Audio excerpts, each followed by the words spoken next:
Student, welcome to my YouTube channel free tuition classes माध्यमिक शिक्षण में आप सभी का स्वागत है। आपको बता दें, इस चैनल में आपको माध्यमिक शिक्षा मंडल और राज्य शिक्षा केंद्र द्वारा प्रसारित की गई एनसीईआरटी सिलेबस पर कक्षा 8वीं 9वीं एवं 10वीं की गणित का अध्ययन किया जाता है। तो आइए स्टूडेंट, हम आज आपको लेकर के चलते हैं आज की क्लास की ओर। तो आज की क्लास में हम आज आपके लिए लेकर के आए हैं, आज की जो क्लास है वो है कक्षा 10वीं की विषय गणित से अध्याय 4 की प्रश्नावली 4.2। यह कौन सी प्रश्नावली है? प्रश्नावली 4.2। और हमने इससे पहले की क्लास में प्रश्नावली 4.1 का अध्ययन कर चुका है। यदि आपने उस क्लास को नहीं देखा है तो नीचे डिस्क्रिप्शन में उसकी लिंक डली हुई है, आप वहां से इस प्रश्नावली को देखने से पहले प्रश्नावली 4.1 का अध्ययन कर सकते हैं। तो आइए स्टूडेंट, स्टार्ट करते हैं प्रश्नावली 4.2। तो 4.2 में क्या है और आपको क्या करना है? 4.2 में प्रश्नावली स्टार्ट करने से पहले हम कुछ एग्जांपल्स देखते हैं। आपको यह एग्जांपल्स प्रश्नावली में काफी ज्यादा हेल्प करेंगे। तो आइए देखते हैं 4.2 स्टार्ट करने से पहले कुछ एग्जांपल्स। तो एग्जांपल में जो हमारा पहला एग्जांपल होगा वो आपकी बुक से होगा, एग्जांपल नंबर 3। तो वह एग्जांपल में क्या कहा गया है, क्या पूछा है? तो आपको बता दो, आपको एग्जाम्पल में पूछा गया है कि गुणनखंड द्वारा समीकरण के मूल ज्ञात करना है। आपको कोई समीकरण दिया हुआ है, उसके क्या ज्ञात करना है? मूल ज्ञात करना है। और आपको बता दो, इस अध्याय से आपको एनुअल एग्जाम में कक्षा 10वीं की बोर्ड परीक्षा में आपको 7 अंकों के क्वेश्चन पूछे जाएंगे, जिसमें से एक अंक के 2 क्वेश्चन होंगे और 5 अंक का 1 क्वेश्चन होगा। और हमने इससे पहले एक प्रश्नावली पढ़ चुकी है, नीचे डिस्क्रिप्शन में उसकी लिंक है। तो आइए स्टूडेंट, अब जो एग्जाम्पल है उसमें एग्जाम्पल में हमने क्या देखा कि गुणनखंड के मूल ज्ञात करना, गुणनखंड विधि से समीकरण के मूल ज्ञात करना है। तो हम मूल ज्ञात करेंगे तो जो समीकरण है वह क्या है? 2x² - 5x + 3। एक द्विघात समीकरण है 2x² - 5x + 3 = 0। इसके क्या ज्ञात करना है? गुणनखंड विधि से मूल ज्ञात करना। क्या ज्ञात करना है? गुणनखंड विधि से मूल ज्ञात करना है। तो अब मूल किस तरह से ज्ञात करते हैं? मूल किसे कहते हैं? मूल यानी कि वह इस समीकरण के ऐसे मान जो हम x के स्थान पर यदि उन मानों को रख देते, समीकरण क्या होना चाहिए? दोनों पक्षों में बराबर हो जाना चाहिए। ऐसे ही हमें कोई वैल्यू यानी वही मान जिसे हम मूल कहते हैं वह निकालेंगे हम गुणनखंड विधि से। और गुणनखंड विधि क्या होती है? आप जानते हैं गुणनखंड विधि क्या होती है कि किसी भी समीकरण के मध्य पद को विभक्त करने पर प्राप्त संख्या जो होती है वह क्या होती है? समीकरण के गुणनखंड होते हैं। कुछ इसी तरह से हम इस एग्जाम्पल में भी कुछ ऐसे ही करने जा रहे हैं। तो आइए स्टूडेंट, देखते हैं किस तरह के मूल ज्ञात होते हैं। यहाँ पर आप देखेंगे 2x² - 5x + 3, यानी बीच में क्या है? -5x है। इसके मध्य पद को विभक्त करेंगे। तो मध्य पद को किस तरह से विभक्त करते हैं? a और c का गुणा करते हैं और मध्य पद को इस तरह से विभक्त करते हैं कि गुणा करने पर वह ac मिल जाना चाहिए। यानी कि 3 दूनी 6 और 2 और 3 कितना होता है? 5। तो इसे किस तरह से तोड़ सकते हैं हम? 2x² - 2 + 3x + 3 = 0। अब क्या करते हैं हम? ये माइनस का अंदर गुणा करते हैं, x का भी अंदर गुणा करते हैं। तो हो जाएगा 2x² - 2x - 3x + 3 = 0।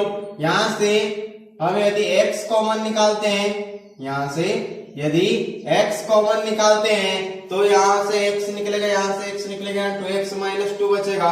और यदि पूरा का पूरा 2x को कॉमन निकाल ले तो यहाँ क्या बचेगा? x बचेगा -1। कितना बचेगा? x -1 बचेगा। वैसे यहाँ से -3 को कॉमन निकालेंगे तो यहाँ भी x -1 बचेगा = 0। तो अब क्या आ गए हमारे दो गुणनखंड? -x -1 2x -3। ये टूट गए हमारे। क्या टूट गए? गुणनखंड विधि से इसके 2 गुणनखंड टूट गए। अब मूल क्या होंगे?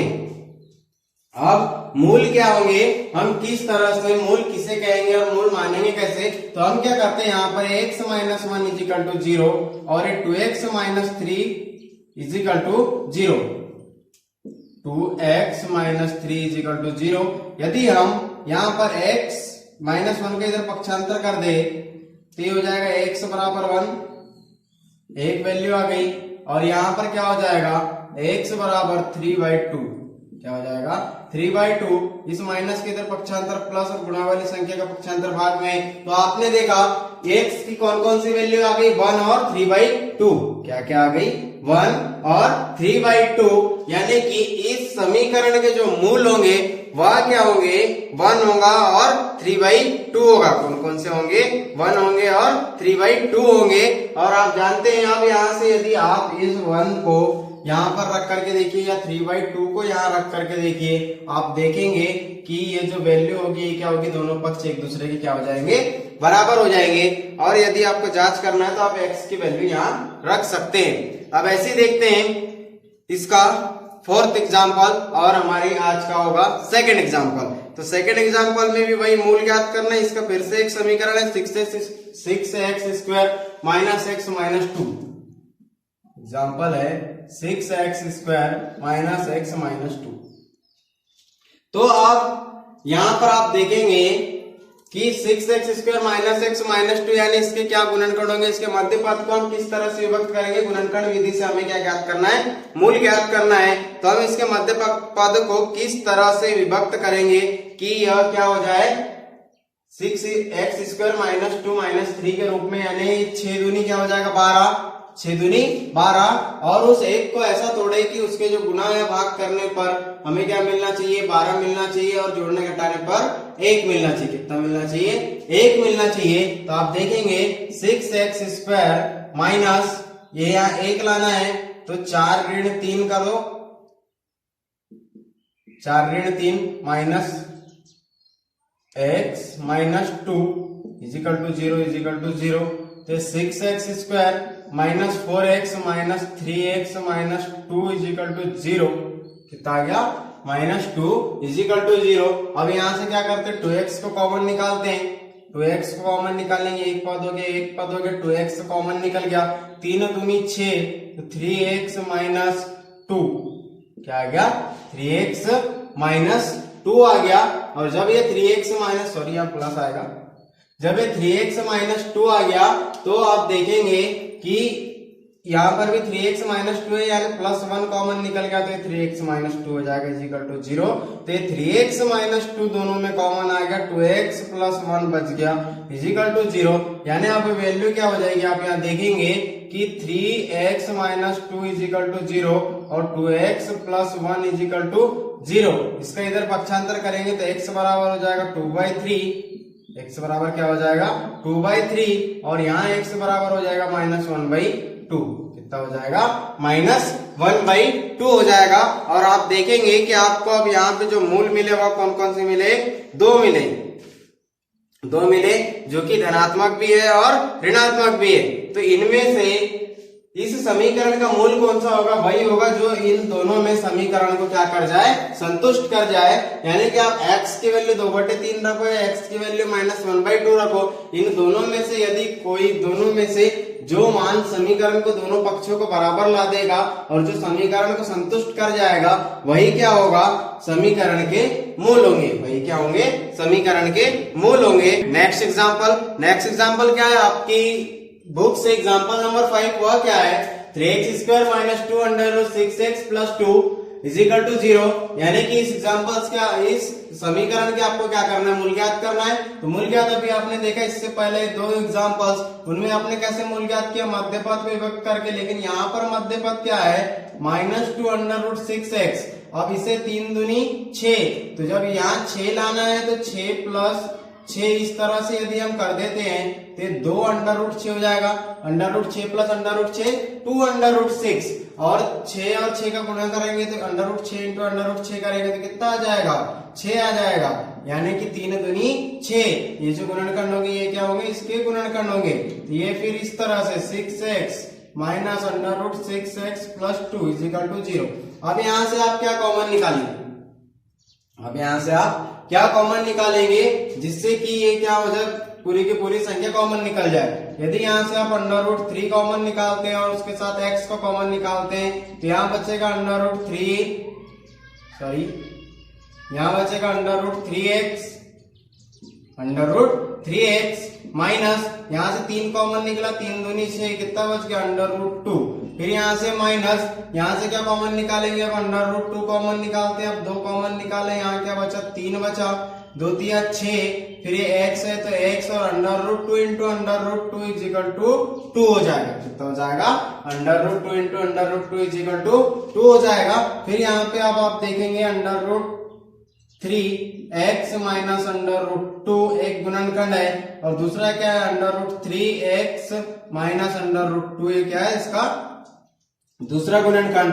तो ये under root 3x minus under root 2 is equal to 0, और ये under root 3x minus under root 2 is equal to 0, यानी कि x बराबर under root 2 upon under root 3, और ये हो जाएगा x बराबर under root 2 upon under root 3, यानी कि इसके जो मूल आए हैं वह क्या है, under root 3 upon under root under root 2 upon under root 3। तो ये आपने देखा 3 एग्जांपल्स। आई होप आपको ये तीनों एग्जांपल्स में समझ में आ गया होगा कि आप किस तरह से गुणनखंड विधि से मूल ज्ञात करते हैं। अब ऐसे ही इन्हीं एग्जांपल्स की सहायता से हम इसी प्रश्नावली में आगे बढ़ते हैं, प्रश्नावली की ओर। एग्जाम्पल के बाद हम जाते हैं प्रश्नावली की ओर। तो प्रश्नावली में क्या है, आपको जो प्रश्नावली का पहला जो क्वेश्चन है, आप देख पा रहे होंगे अपनी बुक में प्रश्नावली 4.2, इसमें जो पहला क्वेश्चन है वह यही है कि गुणनखंड विधि से निम्न द्विघात समीकरण की क्या ज्ञात करना है, मूल ज्ञात करना है। गुणनखंड विधि से आपको द्विघात समीकरण की क्या ज्ञात करना है, मूल ज्ञात करना है। ये हमारा प्रश्न क्रमांक पहला ही है। प्रश्न पहला क्या कहता है कि हमें गुणनखंड विधि से द्विघात समीकरण के मूल ज्ञात करना है। उसमें जो पहला क्वेश्चन है वह क्या है, X square minus 3x minus 10। क्या है पहला question, x square minus 3x minus 10 is equal to 0। अब ये 10 और ये 1 का जब यहाँ आपको पता है, अभी आपने एग्जाम्पल में देख चुका है कि किस तरह से आप मूल ज्ञात करते हैं मध्य पद को विभक्त करके गुणनखंड विधि से। तो इसमें भी वैसे इसके मध्य पद को विभक्त करेंगे गुणनखंड विधि से और देखते हैं। तो यहाँ पर आप देखेंगे x square minus 3x minus 10 is equal to 0। तो 1 इंटू 10 हो गया 10, और आप देखेंगे 5 और 2 10, 5 ऋण 3, 5 ऋण 2 बराबर 3 होता है। तो ये हो जाएगा एक्स स्क्वायर माइनस 5 माइनस 2, इस तरह से हो जाएगा x minus 10 is equal to 0। तो हो जाएगा x square minus 5x plus 2x minus 10 is equal to 0। फिर यहाँ क्या बचेगा, यहाँ से x कॉमन निकालेंगे, x माइनस 5, यहाँ से प्लस 2 कॉमन निकालेंगे तो x minus 5 is equal to 0। तो x माइनस 5 कॉमन आ गया, x प्लस 2 ये कॉमन आ गया is equal to 0, x minus 5 is equal to 0, x plus 2 is equal to 0। तो हो जाएगा x बराबर 5 और x बराबर माइनस 2। क्या हो जाएगा, x बराबर 5, x बराबर माइनस 2। तो इसके जो मूल होंगे वह कौन कौन से होंगे, 5 और माइनस 2। क्या होंगे मूल, 5 और माइनस 2 क्या होंगे, इसके मूल होंगे। ऐसे ही अब देखते हैं सेकेंड क्वेश्चन इसी का, प्रश्न क्रमांक 1 का, वह क्या है, तो वह यह है 2x square plus x minus 6। Second क्या है, 2x square minus x plus 6। इस तरह से आपको सेकेंड क्वेश्चन दिया है, is equal to 0। Is equal to कितना है, 0, सॉरी यहाँ प्लस है, यहाँ माइनस है, यहाँ क्या माइनस। तो अभी ये क्या हो गया, अभी आपने एग्जांपल में इस तरह का एक क्वेश्चन देखा था, बस यहाँ पे परिवर्तन ये था कि जो 6 है यहाँ था और 2 यहाँ पर था। तो इसका सॉल्यूशन देखते हैं अब 2x square plus x minus 6 का। तो आपको मध्य पद को विभक्त करना है, तो ये हो जाएगा 2x स्क्वायर प्लस 6 दूनी 12, 3 चौके 12, 3 चौके 12, यानी कि 4 ऋण 3 x minus 6 is equal to 0। तो 2x square plus 4x minus 3x minus 6 is equal to 0। यहाँ से 2 कॉमन निकला, साथ में x को भी कॉमन निकालते हैं, तो यहाँ बचेगा x प्लस 2। फिर यहाँ से माइनस 3 को कॉमन निकालेंगे तो x माइनस x प्लस 2, यहाँ भी क्या बचेगा x प्लस 2। जब माइनस कॉमन निकला तो प्लस माइनस माइनस क्या हो जाएंगे, प्लस हो जाएंगे, is equal to 0। x plus 2 is equal to 0, और यहाँ क्या बच गया 2x minus 3 is equal to 0। तो ये क्या हो जाएगा, अब x is equal to minus 2, और ये हो जाएगा x इज इक्वल टू 3/2। यानी इसके जो मूल होंगे वह क्या होंगे, x के जो इस समीकरण के जो मूल होंगे -2 3/2। कौन कौन से होंगे? -2 3/2। और ये जो मूल ज्ञात हो रहे हैं इनमें से जो मुख्य मूल होता है वह क्या होता है? इन दोनों की जो वैल्यू है x की वैल्यू या x में रख करके जो समीकरण को संतुष्ट करेगा वही क्या होगा? उसका मूल होगा। वैसे ही देखते थर्ड क्वेश्चन। कौन सा क्वेश्चन? थर्ड क्वेश्चन इसी का। तो इसका जो थर्ड क्वेश्चन है वह क्या है? √2x² + 7x + 5 √2 √2x² + 7x + 5 √2 = 0। कुछ इस तरह से आपको इक्वेशन दी हुई है, पूरी की पूरी पॉजिटिव इक्वेशन है यानी कि धनात्मक इक्वेशन। अब आपको क्या करना है? इन दोनों का गुणा करके इस मध्यपात को विभक्त करके इसके क्या करना है? गुणनखंड तोड़ना है। तो √2 × √2 और 2 × 5 कितना हो जाएगा? इस तरह से हो जाएगा। ए और सी का जब गुणा करेंगे तो √2 × √2 और ये क्या है? यहाँ 5 है तो 5 √2 और √2 का गुणा करेंगे तो कितना हो जाएगा? 2 और यहाँ बीच में क्या है? इसके इंटू में 5 है तो ये कितना हो जाएगा? 10। कितना हो गया? 10 हो गया। तो 10 है तो इसमें यहाँ पर क्या है? 7 है। यहाँ पर कितना है? 7 है। तो यहाँ पे अब आप देखेंगे 10 लाना है और ये 7 है तो ये हो जाएगा √2x² + 5 + 2 यानी 5 दूनी 10 और 5 और 2 7 फिर 5 √2 = 0। तो ये √2x² + 5x + 2x + 5 √2 = 0। तो यहाँ से अब कॉमन क्या निकलेगा? यहाँ से अब कॉमन क्या निकलेगा? अब क्या कॉमन निकालेंगे? तो यहाँ से x कॉमन निकालिए। यहाँ पे x है, यहाँ पे x है तो हो जाएगा √2 + √2x + 5। फिर क्या बचेगा? यहाँ से अब एक हो गया तो एक पार्ट। अब ये नेक्स्ट पार्ट। यहाँ से आप क्या कॉमन निकालेंगे? तो यहाँ से +√2 कॉमन निकालिए तो यहाँ क्या बचेगा? +√2 कॉमन निकाला। यहाँ पे √2 × √2 इन दोनों का गुणा करेंगे तो कितना होगा? 2 होगा। ये x है तो x प्लस फिर ये √2 और यहाँ पे क्या है? √2 इसको जब कॉमन निकालेंगे तो यहाँ बचेगा 5। जब इसे ही कॉमन निकाल लेंगे तो यहाँ बचेगा 5। यानी अब क्या बच गया? √2x + 5 एक गुणनखंड फिर क्या x + √2 ये क्या होगा? दूसरा गुणनखंड = 0। तो √2x + 5 = 0 और x + √2 = 0। तो यहाँ x बराबर बच गया -5/√2 और यहाँ x बराबर बच गया -√2। क्या बच गया? -√2 यानी कि इसके जो मूल होंगे वह क्या होंगे? -5/√2 और √2 -√2। इस तरह से क्या होंगे? इसके मूल होंगे। अब ऐसे ही फोर्थ क्वेश्चन, ऐसे कौन सा क्वेश्चन देखते हैं? इसी का फोर्थ क्वेश्चन देखते हैं। तो फोर्थ क्वेश्चन क्या है? 2x² - x + 1/8 2x² - x + x - 1/8 = 0। कुछ इस तरह से आपको फोर्थ इक्वेशन दी हुई है। सॉरी यहाँ प्लस है, यहाँ माइनस। इस तरह से आपको फोर्थ क्वेश्चन दिया हुआ है। ये आपका फोर्थ क्वेश्चन। हम करते हैं इसका सॉल्यूशन। इसके अपॉन में 1, इसके अपॉन में कितना है? सॉरी 2x² - x + 1/8 इसके अपॉन में कितना? 8 है। इस तरह का कोई समीकरण जिसके आप मध्यपद को विभक्त करके गुणनखंड तोड़ सकते हैं, इस तरह से ऐसा कोई समीकरण नहीं होता। यदि हम यहाँ 8 से गुणा कर दे तो हो जाएगा 16x² - 8x + 1 = 0। यदि 8 से गुणा करने पर, कैसे गुणा करने पर? 8 से गुणा करने पर। और यहाँ 1 कैसे हो गया? जब यहाँ 8 से गुणा करेंगे तो 8 का 8 और 8 से 8 क्या हो जाएगा? कैंसिल हो जाएगा। तो इस तरह से हमने नेक्स्ट इक्वेशन बना ली। अब क्या करते हैं? इसके मध्यपद को विभक्त करके गुणनखंड तोड़ते हैं। तो 16 × 1 = 16 तो ये हो जाएगा 4 + 4 4 × 16 4 और 4 8 + 1 = 0। तो 16x² - 4x - 4x + 1 = 0। तो यहाँ पे अब क्या बचेगा? यहाँ से आप निकालिए 4 को कॉमन निकालिए और साथ में x भी कॉमन निकालिए। तो यहाँ से 4x कॉमन निकल गया ना, 4 × 16 -1। फिर यहाँ से -1 को कॉमन निकालिए तो 4x - 1 = 0।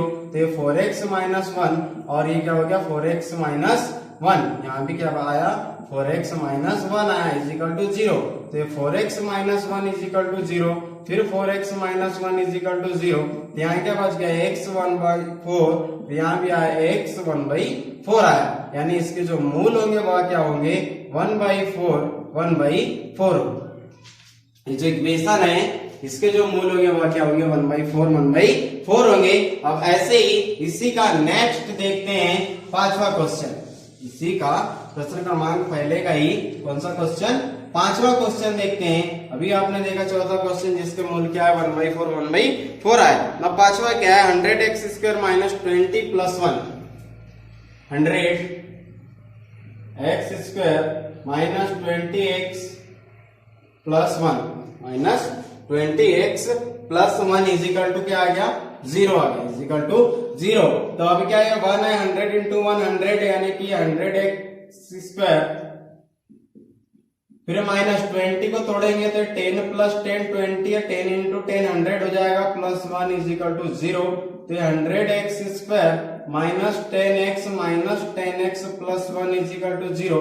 तो अब ये दो पद होगा, इनमें से कॉमन निकालिए, 10x कॉमन निकालेंगे तो 10x माइनस 1 बचेगा, यहाँ से माइनस 1 कॉमन निकालेंगे तो 10x माइनस 1 आ जाएगा, इज इक्वल टू 0 हो गया। तो ये 10x माइनस 1 और फिर यहाँ पे क्या बच गया ये 10x minus 1 is equal to 0, तो 10x minus 1 is equal to 0, फिर 10x minus 1 is equal to 0, तो ये क्या हो जाएगा x is equal to minus 1/10, sorry minus का इधर पक्षांतर होगा प्लस 1/10, और ये भी x इज इक्वल टू 1/10, यानी कि ये जो इसके मूल होंगे वह क्या होंगे 1/10 क्या होंगे 1/10 होंगे। तो इस तरह से आपने क्वेश्चन नंबर 1 में गुणनखंड विधि से क्या ज्ञात किए, इसके मूल ज्ञात किए। अब ऐसे ही इसी का सेकंड क्वेश्चन प्रश्न क्रमांक 2 क्या देखते हैं हम, प्रश्न क्रमांक 2। तो प्रश्न क्रमांक 2 में आपको क्या कहा गया है कि उदाहरण 1 में दी गई समस्या को हल कीजिए।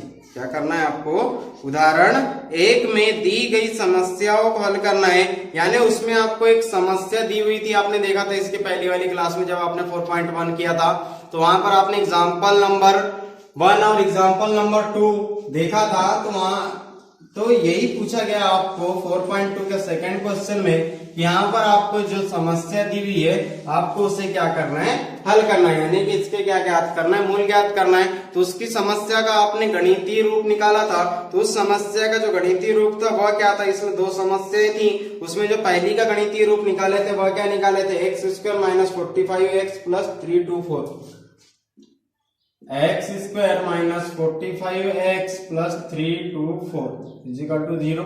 ये पहली समस्या का इक्वेशन निकला था, और जो दूसरी समस्या थी उसका क्या इक्वेशन निकला था, x² माइनस 55x प्लस 715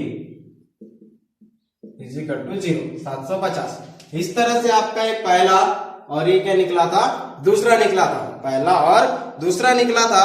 अब आप देखेंगे कि इन्हें आप किस तरह से हल करेंगे, इन्हें आप किस तरह से हल करेंगे। तो आइए देखते हैं, इसका जो आपने इसके पहले भी इनका सॉल्यूशन ज्ञात किया, अभी आपको सेकंड क्वेश्चन में इनका मूल ज्ञात करने बोला, एग्जाम्पल नंबर 1 में यहां तक आपने हल निकाला था, और इसके आगे हल निकालने के लिए बोल रहा है। तो यहाँ पर आप देखेंगे x² माइनस 9 5 45, 9 5 45, लेकिन 9 और 5 45 होता है, लेकिन 9 5 क्या होता है 45 होता है, लेकिन यहाँ पर कितना चाहिए 324 चाहिए। तो यहाँ यदि हम 36 इस तरह से कर दे, 36 धन 9 बराबर हो गया 45x प्लस 324। अब आप देखेंगे 36 और 9 का गुणा करेंगे तो कितना आएगा 324 आएगा, और यहाँ देख सकते हैं आप x² minus 36x plus 9x plus 324 is equal to 0। तो x कॉमन निकला तो x माइनस 36 प्लस 9 कॉमन निकाले तो x यहाँ पे क्या निकालेगा, यहाँ पे माइनस आएगा, यहाँ क्या आएगा माइनस आएगा, ये माइनस के जब अंदर गुणा होगा तो यहाँ माइनस आएगा, और ये माइनस 9 कॉमन निकलेगा तो 9 से 36 बार कैंसिल हो जाएगी 324। तो अब क्या आ गया minus x minus 36 x minus 9 is equal to 0। तो ये हो जाएगा x minus 36 is equal to 0, x minus 9 is equal to 0।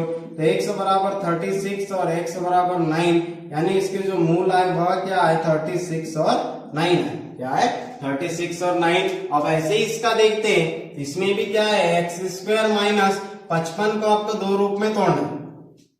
55 को आपको दो रूप में तोड़ना है, तो कैसे तोड़ेंगे? आपने देखा है 30 और 25 क्या होता है 55 होता है, 25 तिया 75 यानी कि 750। 750 is equal to 0। X square minus 13x minus 25x plus 715 is equal to 0। यहाँ से x कॉमन निकालिए तो x माइनस 13, यहाँ से माइनस 25 कॉमन निकालिए तो x minus 13 is equal to 0। 25 तिया 75, यहाँ से x माइनस 13 कॉमन आएगा, यहाँ से x माइनस 25 कॉमन आएगा is equal to 0। x minus 13 is equal to 0, x minus 25 is equal to 0। तो x is equal to 13, x is equal to 25। तो यहाँ पर अब क्या हो जाएंगे, इसके मूल जो हो जाएंगे वह क्या होंगे 13 और 25 होंगे। क्या होंगे 13 और 25 होंगे। तो ये था सेकंड क्वेश्चन। इसके पहले आपने देखा क्वेश्चन नंबर 1, आपने उसमें कुछ इक्वेशन के मूल ज्ञात किए। अब ऐसे ही हम आगे जाते हैं क्वेश्चन नंबर 3 के। क्वेश्चन नंबर 3 क्या है, ऐसी दो संख्या ज्ञात कीजिए जिनका योगफल 27 और गुणनफल कितना है 182 है। कितना है? योगफल 27 है और गुणनफल क्या है 182 है। यानी उन दोनों संख्या को जोड़ने पर हमें मिल रहा है 27 और गुणा कर रहे हैं तो हमें क्या मिल रहा है 182 मिल रहा है। तो हम सबसे पहले मान लेते हैं, माना कि पहली संख्या क्या है x है, तो दूसरी क्या हो जाएगी, दूसरी संख्या हो जाएगी। इन्हें जोड़ने पर जब 27 हो रहा है तो 27 में से पहली संख्या घटा तो आपको दूसरी संख्या मिल जाएगी। आप क्या बोल रहे हैं, इनका गुणा करने पर, इनका क्या है गुणा करने पर, यानी x और ये 27 minus x is equal to कितना होता है, बोलता है 182। तो हो जाएगा 27x minus x square is equal to 182। अब इस 182 का इस तरफ पक्षांतर कीजिए तो minus x square plus 27x minus 182 is equal to 0। इस तरह से हो गया। अब माइनस का अंदर गुणा करेंगे, क्यों करेंगे, क्योंकि कभी भी समीकरण क्या नहीं होना चाहिए, ऋणात्मक नहीं होना चाहिए, इसलिए हम अंदर गुणा करेंगे तो x square minus 27x plus 182 is equal to 0। अब क्या करेंगे, हम इस 27 के गुणनखंड निकालेंगे। देखो मैं आपको बताता हूं कि आप किसी भी मध्य पद को किस तरह से दो रूप में तोड़ेंगे। ये जो c होगा ये क्या है X square plus B X plus C. तो ये जो c होगा यानी जो अचर पद होगा सबसे आखिरी वाला अंतिम वाला, उसके क्या करेंगे आप सबसे पहले इस तरह से गुणनखंड निकालेंगे। तो इसे आप 2 से भाग देंगे तो कितने बार जाएगा 91 बार, 9 दूनी 18, 2 का 2। फिर आप 7 से देंगे तो 13 बार जाएगा, 13 7 91। फिर उसके बाद आप 13 में 13 सी बार जाएगा, यानी कि क्या हो गया 1 हो गया। अब आप बोलेंगे कि यहाँ पे इसके कैसे गुणनखंड आ गए, तो गुणनखंड इस तरह से आते हैं, कितना हो गया 13 और ये 7 दूनी 14। तो 14 गुणित 13 करोगे तो आप कितना आ जाएगा, 182 आ जाएगा। इसका गुणा करेंगे तो 182 आ जाएगा और 14 धन 13 करेंगे तो 27 आ जाएगा। ये है इसका गुणनखंड निकालने के, यानी मध्य पद को तोड़ने का तरीका। तो ये हो गया एक्स स्क्वायर माइनस 27 को आप क्या लिख सकते हैं, आप 14 धन 13 x plus 182 is equal to 0। तो x square minus 40x minus 13x plus 182 is equal to 0। ये क्या हो जाएगा, x यहाँ से आपके निकल जाएगा, कॉमन निकल जाएगा, तो यहाँ बचेगा x माइनस 14। फिर यहाँ से माइनस 13 कॉमन निकला तो x minus 14 is equal to 0। तो ये हो गया x माइनस 14 और ये x minus 13 is equal to 0। तो अब वो संख्या कौन कौन सी होगी, ये निकल गए इसके दो गुणनखंड। तो अब वह संख्या कौन कौन सी होगी, तो वह संख्या क्या होगी, x minus 14 is equal to 0, x minus 13 is equal to 0। तो x इज इक्वल टू 14 और x इज इक्वल टू 13। तो वह x की जो दो मान है वो कौन कौन से आए, 13 और 14। 13 और 14 आए। तो अब 13 और 14 कितना होता है, 27 होता है। यानी जो x की वैल्यू होगी वह क्या होगी, वह जो दो संख्या होगी वह कौन कौन सी होगी, 13 और 14। यही क्या होंगे आपके आंसर होंगे। आप देखिए यदि x में एक वैल्यू रखेंगे 13 तो ये 27 में से 13 घटाएंगे 14 आएगा। यदि 14 रखेंगे तो 14 27 में से 14 घटाएंगे तो 13 आएगा। तो यही है क्वेश्चन नंबर 3। अब देखते हैं क्वेश्चन नंबर 4। क्वेश्चन नंबर 4 में क्या है, दो क्रमागत पूर्णांक ज्ञात करना है जिनके वर्गों का योग क्या है 365 दो क्रमागत पूर्णांकों के वर्गों का योग। दो क्रमागत पूर्णांक, सबसे पहले हम मानेंगे दो क्रमागत पूर्णांक। तो देखते हैं, माना कि पूर्णांक क्या है, x है। कितना है, x है। तो दूसरा क्या हो जाएगा, x+1 हो जाएगा। कैसे होगा आप देख सकते, क्रमागत यानी 1 2 3 4 5। यदि कोई 4 है तो 4 में 1 जोड़ेंगे तो क्या हो जाएगा, 5 हो जाएगा। यदि कोई 2 है, 2 में 1 जोड़ेंगे तो 3 हो जाएगा। उसके आगे की संख्या मिलेगी 1। वैसे ही यदि हम x मानेंगे तो दूसरा क्या मानेंगे, x+1 मानेंगे। अब क्या क्या है, इनके वर्गों का योग। इनके वर्गों का योग, इनका वर्ग किया और इसका क्या कर दिया हमने, योग कर दिए। तो कितना हो रहा है, 365। कितना हो रहा है, 365। ये हमें क्वेश्चन में दिया हुआ है कि इनके वर्गों का योग कितना होता है, 365 होता है। तो वह पूर्णांक क्या करना है, हमें ज्ञात करना है। तो पूर्णांक ज्ञात करेंगे तो यहाँ देखेंगे आप x² प्लस, अब इन दोनों में a प्लस बी के होल स्क्वायर का सूत्र लगाइए, a का वर्ग प्लस b का वर्ग plus 2ab is equal to 365। ये कितना हो जाएगा, x² plus 1 plus 2x is equal to 365। यहाँ कितना हो गया, ये 2x² प्लस 2x², x और x² 2x², फिर प्लस 2x, फिर प्लस 1 माइनस 365। इसका इधर क्या किया हमने, पक्षांतर की कर दिया। असमान चिन्ह वाली संख्या घटेगी, यानी 2x² plus 2x minus 364 is equal to 0। 364 is equal to 0। अब क्या करते हैं, हमें 2 से भी भाग दे सकते हैं। क्या कर सकते हैं, हम इसमें 2 से भी भाग दे सकते हैं। तो यहाँ जब 2 से भाग देंगे तो हमें और एक समीकरण एक दूसरे रूप में मिलेगा, कुछ इस तरह से। 2 का 2, 2 8 16, 2 दूनी 4 इज इक्वल टू 0। क्या मिल जाएगा, 2 दूनी 4 इज इक्वल टू 0। और अभी इससे पहले आपने 182 के गुणनखंड निकाले थे। आपने देखा था कि 182 के गुणनखंड क्या होते हैं, 13 और 14 होते हैं। तो आइए देखते हैं यहाँ कितना आना चाहिए, 1 आना चाहिए। x² plus 14 minus 13 x minus 182 is equal to 0। तो यहाँ पे क्या बचेगा, अब x² plus 14x minus 13x minus 182 is equal to 0। 182 is equal to 0। तो ये क्या होगी, इसकी क्रमागत संख्याएं हो जाएगी। किस, यहाँ पे आप देखेंगे, यहाँ पे जो इक्वेशन था, हमने यहाँ पे क्या किया था, इस कंडीशन में 2 से भाग किया था। क्या किया था, 2 से भाग किया था। उसके बाद हमने देखा कि पिछली वाली संख्या आ गई, यानी इस तरह से संख्या आ गई। तो यहाँ से x कॉमन निकालेंगे तो x+14, यहाँ से -13 कॉमन निकालेंगे तो x+14 क्या बचेगा, x+14 इज इक्वल टू 0 बचेगा। तो अब यहाँ क्या आ गया आपके पास, x+14 और x-13 इज इक्वल टू 0।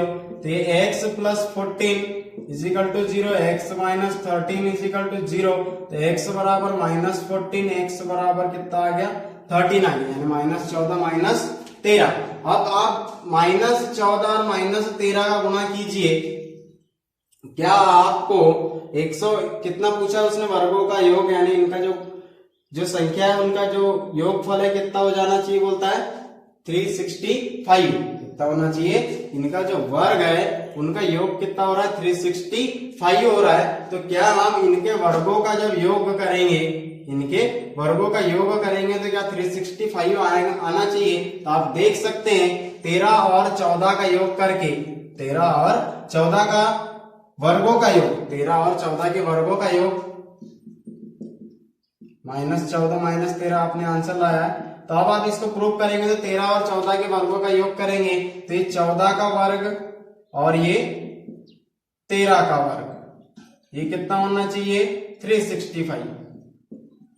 कुछ इस तरह से होना चाहिए। माइनस लगाए तो यहाँ आप माइनस भी लगाएंगे तो माइनस माइनस प्लस हो जाएगा। तो 4 4 16 की 6 हासिल का आया, 1 4 का 4 और 1 5, फिर ये कितना आ गया 14, तो ये कितना है 6 और 5 और 4 9 और 196 प्लस ये कितना हो जाएगा, ये हो जाएगा 169, 3 3 9, 3 का 3, फिर 1 3 यानी 169 और 196 और 169 को जोड़िए, 9 और 6 15 की 5, फिर 9 और 6 15 और 1 16 और ये 2 और 1 3, आप देख सकते हैं इनके वर्गों का योग कितना आ गया, 365 आ गया। इस तरह से आप किसी भी इक्वेशन के आंसर्स को भी प्रूव कर सकते हैं। अब ऐसे ही देखते हैं हम, ये था क्वेश्चन नंबर 4। अब ऐसे ही देखते हैं क्वेश्चन नंबर 5। ऐसे ही क्वेश्चन नंबर 5, क्वेश्चन नंबर 5 क्या है, एक समकोण त्रिभुज की ऊंचाई, एक समकोण त्रिभुज की ऊंचाई इसके आधार से 7 कम है, उसका जो आधार है उससे क्या है, 7 कम है।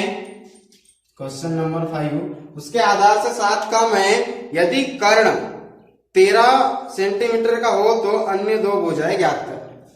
अन्य 2 भुजाएं क्या करना है, हमें ज्ञात करना है। आपको कर्ण दिया हुआ है और कहा गया है कि उसकी ऊंचाई के आधार से 7 सेंटीमीटर कम है, कहता है उसकी जो ऊंचाई है उसके आधार से 7 सेंटीमीटर कम है। हमें लिख लेते, माना कि आधार बराबर x, तो ऊंचाई क्या हो जाएगी, उसका जो आधार है वह क्या ऊंचाई से 7 कम है, उसका जो आधार है वह ऊंचाई से, सॉरी उसकी जो ऊंचाई है इसके आधार से 7 कम है, उसके आधार से 7 कम है। हमने आधार माना है x, तो ऊंचाई हो जाएगी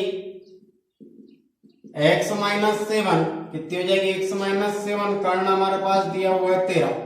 तो आपने देखा है कि किसी भी समकोण त्रिभुज में, किसी भी समकोण त्रिभुज को हल करने के लिए आप जानते हैं समकोण त्रिभुज का फॉर्मूला क्या होता है। समकोण त्रिभुज का फॉर्मूला क्या होता है कि किसी एक भुजा का वर्ग अन्य 2 भुजाओं के वर्गों के बराबर होता है। किसी एक भुजा का वर्ग अन्य 2 भुजाओं के वर्गों के बराबर होता है, यानी कुछ इस तरह से, ये यदि 13 का वर्ग हो जाएगा तो ये क्या हो जाएगा, x² प्लस x - 7 का स्क्वायर, इस तरह से हो जाएगा। तो ये 13 का स्क्वायर 169 इजिकल टू x² प्लस a का वर्ग प्लस b का वर्ग माइनस 2ab, क्या हो जाएगा 2ab, यानी कि सॉरी x यानी 1, तो 7 दूनी 14 आ जाएगा, 7 दूनी क्या आ जाएगा, 14 आ जाएगा। तो अब आप देखेंगे ये 169 इजिकल टू 2x², यहां पर क्या आ जाएगा 14x, minus 14x plus 49, minus 14x plus 49, ये 14 आएगा 14x। तो यहां आप देखेंगे, अब क्या करते हैं हम, इस संख्या का इधर पक्षांतर करते हैं, यानी 2x² minus 14x plus 49 minus 169 is equal to 0। असमान्य चिन्ह वाली संख्या घटेगी, यानी हो जाएगा 2x² माइनस 14x। असमान्य चिन्ह वाली संख्या घटेगी, 9 में से 9 गए 0, 4 में से 2 गए, सॉरी 6 में से 4 गए 2 और ये 1, ये माइनस इजिकल टू 0। क्या हम यहाँ 2 से भाग दे सकते हैं, जी बिल्कुल, इससे पहले वाले इक्वेशन की तरह 2 से भाग, तो हमारी जो संख्या होगी वो क्या होगी, छोटी हो जाएगी। ये हो जाएगा x² माइनस 7x माइनस 6 दूनी 12 इजिकल टू 0। अब क्या आ गया आपके पास, इक्वेशन क्या आ गई कि x² minus 7x minus 16 is equal to 0। x² minus 7x minus 16 is equal to क्या हो गया, 0 हो गया। तो अब हमें 7 को ऐसे 2 रूप में तोड़ना है, हमें 7 को ऐसे 2 रूप में तोड़ना है कि उसका योगफल गुणनफल कितना होना चाहिए, 60 होना चाहिए। तो आपने देखा है कि 12 पंचे कितना होता है, 60, यानी x² माइनस 12 ऋण 5 x माइनस 16 इजिकल टू 0। और 12 में से 5 गए तो 7, 7 5 12 और 12 पंचे 60, 12 में से 5 गए तो 7, 7 और 5 क्या होते हैं, 12 होते हैं, और 12 पंचे कितना होता है, 60 होता है। अब ऐसे ही हम इसे आगे लिखेंगे, क्या लिखेंगे, x² minus 12x plus 5x minus 16। तो यहां आप देखेंगे x कॉमन निकालते हैं यहां से, तो x माइनस 12 और यहां से प्लस 5 कॉमन निकालते तो x minus 12 is equal to 0 is equal to 0। 12 पंचे 60, x minus 12 x plus 5 is equal to 0, तो x माइनस 12 इजिकल टू 0 और x प्लस 5 इजिकल टू 0। यहाँ पे क्या हो जाएगा, x इजिकल टू 12 और यहाँ हो जाएगा x इजिकल टू माइनस 5, यानी जो इसके x की वैल्यू है क्या आई, 12 माइनस 5 आई, 12 और माइनस 5 आई। तब आप यहाँ रख सकते हैं, यदि इसका आधार बराबर आप 12 रखेंगे तो इसकी जो ऊंचाई होगी वो क्या होगी 12 माइनस 7 बराबर कितनी हो जाएगी 5। इसकी ऊंचाई क्या हो जाएगी 5 हो जाएगी और इनके वर्गों का योग इसके वर्ग के क्या होगा बराबर होगा। इनके वर्गों का योग क्या होगा इसके योग के बराबर होगा।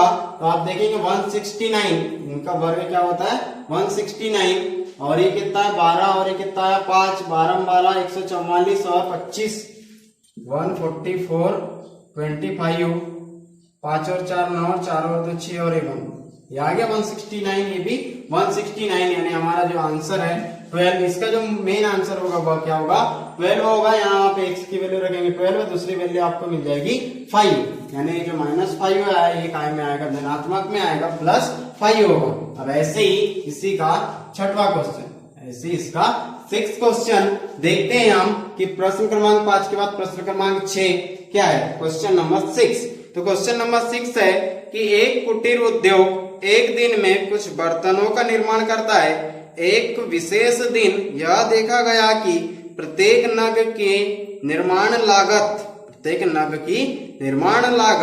उस दिन के निर्माण किए गए बर्तनों की संख्या के दुगने से 3 अधिक।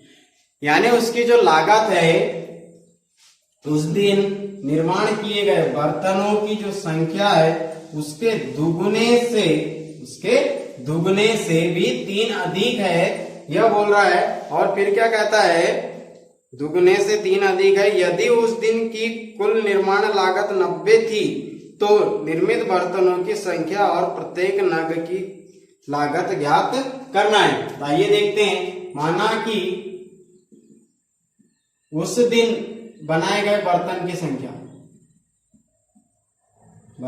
संख्या है x और लागत क्या बोल रहा है लागत बराबर इसके 2 गुने से 3 अधिक। क्या बोल रहा है जो बर्तन है उसके 2 गुने से 3 अधिक और उस दिन की कुल निर्माण लागत क्या थी। तो उस दिन की जो कुल निर्माण लागत थी वह कितनी थी 90। कुल लागत कितनी थी 90 रुपए।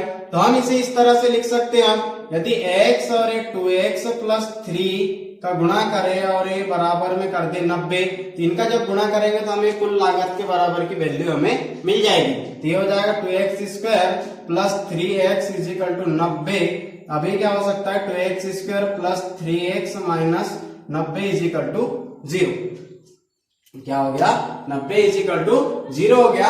अब यदि इस समीकरण का क्या करेंगे हम गुणनखंड तोड़ेंगे। इस समीकरण के गुणनखंड तोड़ेंगे। समीकरण क्या आ गया हमारे पास कि 2x² + 3x - 90 2x² + 3x - 90। तो हम इसे किस तरह से तोड़ सकते हैं आप देखेंगे ये कितना 2x² + 3x - 90 तो ये 90 दूनी 180 90 दूनी कितना हो गया 180। यानी आप इस 3 को ऐसे दो रूप में तोड़ना है। इस 3 को ऐसे 2 रूप में तोड़ना है कि इसका गुणा करने पर कितना आना चाहिए 180 आना चाहिए और जोड़ने घटाने पर कितना आना चाहिए 3 आना चाहिए। तो हम कैसे तोड़ेंगे। अब आप सोचने में थोड़े कंफ्यूज होंगे तो आपको मैंने स्टार्टिंग में बताया था आपको फिर से और एक बार बताता हूं। इसी की कौन सी गुणनखंड विधि आप इस तरह से अप्लाई करेंगे। आप यहाँ सबसे पहले 3 से भी भाग दे सकते हैं। 3 × 3 3 5 15 फिर 3 5 15 और फिर 5 × 5। तो आप क्या करेंगे आप 3 आना चाहिए ये आपके गुणनखंडों में। तो आप देख सकते हैं 5 3 15 2 दूनी 4 4 3 12। क्या आपने देखा ये 2x² + 15 - 12 x - 90 = 0। आपने गुणनखंड तोड़ के ज्ञात कर लिया कि आपके जो मध्य पद को विभक्त करने हैं तो आप उसे किस रूप में विभक्त करेंगे 15 - 12 के रूप में विभक्त करेंगे। और 15 और 12 का गुणा करेंगे तो 180 होगा। तो ये हो गया 2x² + 15x - 12x - 19 = 0 12x - 19 = 0। क्या हम इस संख्या को ऐसे पलटा सकते हैं क्या इस संख्या को इधर। तो जब इस संख्या को इधर पलटाएंगे तो 2x - 12x + 15 minus 19 is equal to 0। अब ये दो ग्रुप बन गए, ये दो ग्रुप बन गए। तो जब ये दो ग्रुप बन गए तो यहां से जब 2 और एक x को कॉमन निकालेंगे तो x माइनस 6 बचेगा, और यहां से प्लस 5 को कॉमन निकालेंगे तो x माइनस 6 बचेगा इज इक्वल टू 0। तो यहाँ पर अब क्या बचेगा इसके आगे, ये x माइनस 6 और ये 2x plus 5 is equal to 0। तो x minus 6 is equal to 0 और 2x plus 5 is equal to 0। तो x बराबर 6 और x बराबर माइनस 5/2, x बराबर 6 और x बराबर माइनस 5/2। तो आप x की वैल्यू रखिए यहाँ पर 6, तो ये हो गया 6 और यहाँ 6 रखेंगे तो ये 6 दूनी 12 प्लस 3 कितना हो जाएगा 15। यानी कि आपके बर्तनों की संख्या थी 6 और उसकी लागत थी कितनी 15। बर्तनों की संख्या 6 और लागत कितनी निकल गई 15 रुपए। आपने निकाल लिया। यहाँ पे x की वैल्यू रख दी 6, आप x की वैल्यू इसे भी रखेंगे तो आपको भी कुछ अलग वैल्यू मिलेगी। यानी यदि बर्तनों की संख्या माइनस 5/2 रखते हैं तो आपको जो लागत मिलेगी वह कितनी मिलेगी -2 लगभग कुछ मिलेगी।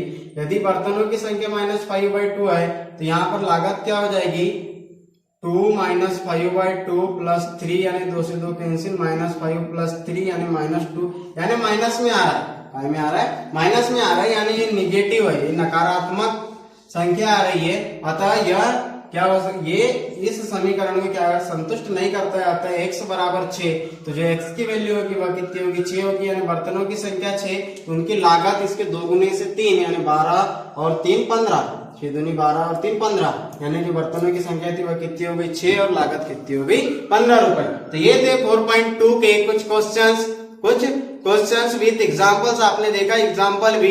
अब ऐसे ही हम नेक्स्ट क्लास में आपके लिए लेकर के आएंगे 4.3। तो जब तक के लिए आप हमारे साथ जुड़े रहने के लिए आप हमारे यूट्यूब चैनल माध्यमिक शिक्षण को सब्सक्राइब कीजिए और साथ ही साथ बेल आइकन को दबाइए ताकि हमारी क्लासेस जैसी अपडेट हो आपको सबसे पहले पता चले, और अपने फ्रेंड्स के साथ में शेयर करना न भूले और हमारी क्लासेस को लाइक कीजिए। Thank you, thanks for watching, have a good day.